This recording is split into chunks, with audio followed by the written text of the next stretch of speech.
আসসালামু আলাইকুম। কেমন আছেন সবাই? নিশ্চয়ই অনেক ভালো। আজকে একটি Panasonic inverter front load washing মেশিনে আপনাদের সামনে এসেছি। তো কাস্টমার আমাদেরকে বলেছে যে মেশিনটাতে একটা এরর শো করে মেশিনটা হ্যাং হয়ে বন্ধ হয়ে যায়।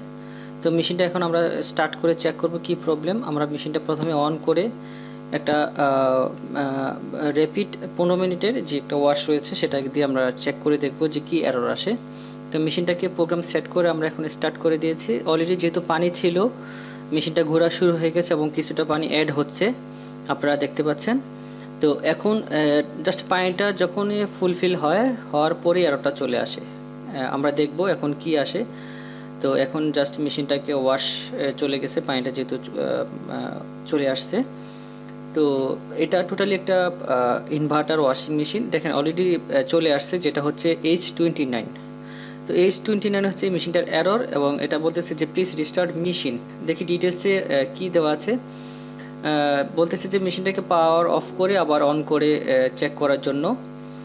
তো যদি না হয় তাহলে যে লোকাল কাস্টমার কেয়ার রয়েছে এখানে আলোচনা করার জন্য বা কল দেওয়ার জন্য। তো দেখি এখন H29 এরর এগেনস্টে যে কী প্রবলেম এবং এটার সমাধান কি, এটা নিয়ে আমরা আজ আলোচনা করব। তার আগে মেশিনটাকে বন্ধ করে আমরা ফ্রন্ট টপ পার্টটা যে রয়েছে তা খুলে দেখব যে আসলে কি প্রবলেম। আমরা টোটাল এই মেশিনটা নিয়ে আজকে আলোচনা করব, আপনারা আমাদের সঙ্গে থাকুন। অলরেডি টপ পার্টটা খুলে ফেলেছি। তো খুলে এখন আমরা দেখব যে মেশিনটার পিসিবিটা খুলে দেখব যে পিসিবিটার অবস্থাটা কি এবং কি প্রবলেম। খুলে প্রত্যেকটা জিনিস চেক করে আপনাদেরকে দেখাবো যে কেন মেশিনটা H29 এরর আসতেছে এবং এটা। তো প্যানেলের আমরা টপ কভারটা খুলেছি। দেখেন মেশিনের যে অবস্থা, তেলাপোকা ঢুকে মেশিনের অবস্থা খুবই খারাপ। আমার মনে হয় এই পার্টটা কখনো খোলা হয় নাই, যার কারণে এই প্রবলেমটা। তো আমি প্রবলেমটা আপনাদেরকে মাঝখানে বলে দিই। H29 কেন এই এররটা আসে, সেটা হচ্ছে এখানে জাস্ট আপনার আইপিএমটাকে ঠান্ডা রাখার জন্য হিটসিং দেওয়া হয়েছে। এই হিটসিং থেকে যে হট এয়ারটা বের হয় এটাকে বের করার জন্য প্রপারভাবে একটা ফ্যান দেওয়া আছে। ওই ফ্যানটা যদি না ঘুরে কোনো কারণে, তাহলে এখানে একটা ফিডব্যাক দিবে পিসিবিকে। ওই ফিডব্যাক থেকে এররটা চলে আসে। যখন ফ্যানটা ঘুরবে না তখন একটা ফিডব্যাক আসবে, ফিডব্যাক থেকেই বুঝতে পারবে যে এই ফ্যানটা ঘুরতেছে না। তো কেন ঘুরতেছে না সেটা আমরা এখন খুঁজে বের করব এবং এটা সমস্যা সমাধান করবো ইনশাল্লাহ। প্রথমে আমরা ফ্যানটা খুলবো, খুলে ফ্যানটা ফ্রি আছে কিনা দেখব। তারপর ফ্যানটা যে ভোল্টেজ ঠিকঠাক মতো আছে কিনা তা মেপে দেখব এবং দেখে এটা সমস্যার সমাধানটা বের করব। তো আমরা এখন দেখব যে ফ্যানটা মোটামুটি ফ্রি আছে, দেখব যে সব কেবল সব ঠিকঠাক আছে কিনা। তো আসলে ভিডিওটা অনেক লম্বা হয়ে যাবে, তাই আসলে ওই একা ভিডিওটা করতে গিয়ে আমি সব কিছু দেখাতে পাই। তো আমরা আসলে মেশিনটা আলহামদুলিল্লাহ ঠিক করে ফেলেছি। তো আপনাদেরকে দেখাচ্ছি। এখন দেখেন আগে ফ্যানটা ঘুরতো না, এখন আলহামদুলিল্লাহ ফ্যানটা চলতেছে। এই ফ্যানটা ঘোরার না ঘুরলেই এই H29 এররটা চলে আসে। তো আসলে এইটা প্রবলেমটা পেয়েছি বিভিন্ন রাশ জমে, এখানে যে পিনটা ছিল ফ্যানের যে জ্যাকটা ছিল এখানে রাশ জমে গেছে, যার কারণে ফ্যানের ফিডব্যাকটা পেতো না এবং ফ্যানটা ঘুরতো না। আর পিসিবিকে ফিডব্যাক দিত যে ফ্যান ঘুরতেছে না, এই কারণে H29 এররটা আসতো। এটা ছিল এটার প্রবলেম। তা আমরা জাস্ট ওয়াশ করে দেওয়াতে এটা ঠিক হয়ে গেছে আলহামদুলিল্লাহ। তো আমরা এখন চেক করতেছি। দেখেন ফ্যানটা প্রচুর স্পিডে কিন্তু ঘুরতেছে। যদি আমি যেহেতু এখানে ভিডিওটি এডিটিং করে ভয়েস ওভার দিয়েছি, এই কারণে আপনারা ফ্যানের শব্দটা শুনতে পাচ্ছেন না। তো এখন দেখেন আলহামদুলিল্লাহ মেশিনটা এখন চলতেছে, পানি অলরেডি আসতেছে এবং মেশিনটা শুরু হয়ে গেছে। দেখে আর এররটা আসে কিনা, আশা করি আসবে না। তারপর আমরা দেখি। তো এটা ছিল এটার সমাধান। তো আপনারা যারা ফিল্ড লেভেলে কাজ করেন বা দেখেন অবশ্যই আপনারা, কারণ এখানে যদি আপনি H29 এর এররের সমস্যাটা সমাধানটা কি যদি আপনি না জানেন, তাহলে কিন্তু আপনি ফিল্ড লেভেলে কাজ করতে পারবেন না। দেখা গেছে আপনাকে বিভিন্ন সমস্যার সম্মুখীন হতে হবে। আপনি উল্টাপাল্টা কাজ করা শুরু করে দিবেন, দেখা গেছে একটা পিসিবি নষ্ট হয়ে যাবে, এতে করে কাস্টমারের লস হবে। তো আপনারা অবশ্যই জেনে শুনে কাজ করবেন। আর আপনাদের জন্য আসলে বিভিন্ন খুঁটিনাটি ভিডিও আমরা তৈরি করে থাকি, যাতে আপনাদেরকে কিছু আমরা ইনফরমেশন ডেলিভারি দিতে পারি, আপনারা ফিল্ড লেভেলে ভালোভাবে কাজ করতে পারেন।